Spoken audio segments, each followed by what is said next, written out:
Welcome to Apostle Animations, where we cover the entire Bible from Genesis to Revelation, in order.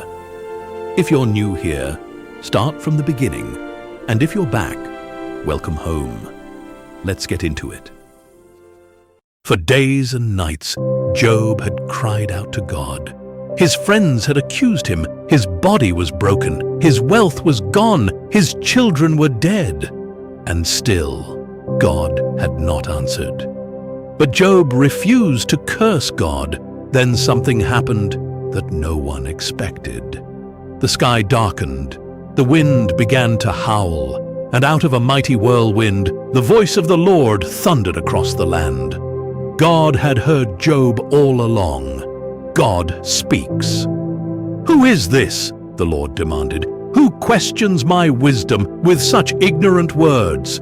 Brace yourself like a man, because I have some questions for you. Where were you, Job, when I laid the foundations of the earth? Who determined its measurements? Who stretched the measuring line across it? Who placed the cornerstone while the morning stars sang together, and all the angels shouted for joy?" Job had no answer. Have you ever commanded the morning to begin? Have you caused the dawn to rise in its place? Have you explored the springs at the bottom of the ocean? Have you visited the sources of light and darkness? Can you hold back the stars of the Pleiades, or release the constellation Orion? Can you direct the movement of the stars season by season? Job was silent. Who gives intuition to the heart and instinct to the mind? Who is wise enough to count all the clouds? Can you shout to the clouds and make it rain? Can you make lightning appear and cause it to strike as you direct? The wild ox, the war horse, the eagle soaring above the mountains, the hawk spreading its wings toward the south, all of creation, every creature, every force of nature, every star in the sky, operating exactly as God ordained. The message was unmistakable. The God who designed the universe, who set the boundaries of the sea, who calls every star by name. This same God had been watching over Job the entire time. Job responds. When God finished speaking, Job fell to his knees. All the arguments were gone, all the questions dissolved. Standing in the presence of the living God, Job understood something he had never fully grasped before. Not through suffering, not through theology, not through debate with his friends. He understood who God actually was. "I know that you can do all things," Job said humbly. "No plan of yours can be ruined. I spoke of things I did not understand, things too wonderful for me to know.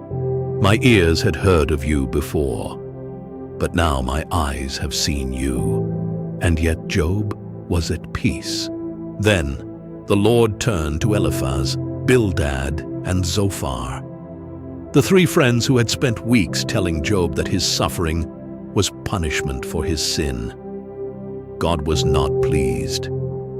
"I am angry with you," the Lord said to Eliphaz, "and with your two friends, because you have not spoken the truth about me, as my servant Job has." Job had spoken honestly. He had never pretended to understand what he didn't understand, and he had never stopped seeking God directly. God told them that he would only accept their offering because of Job. The man they had accused, the man they had condemned, the man they had told to repent, was now the one who would intercede for them.